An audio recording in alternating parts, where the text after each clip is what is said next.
and advancing respect and appreciation for engineering and engineers, both within their schools as well as a part of the community. Now, while being the rookie of the team themselves, they have taken every opportunity to inspire younger kids that are competing in FLL.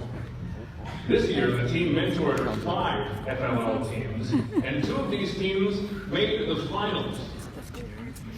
These grade 7, 8, and 9 students who have made sure that everybody understands their mission and direction. They've created a strong base to grow in the future years with FIRST. Now, congratulations to team number 7799.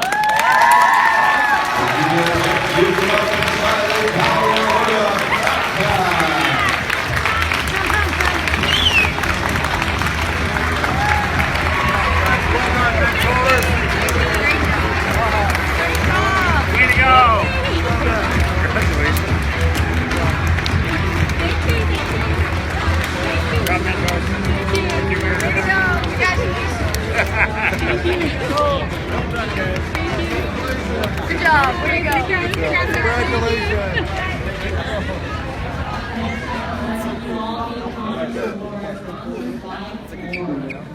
This award celebrates the team and the It's okay. It's all right. We'll get you to the right. You want to be a kid. high-performing robot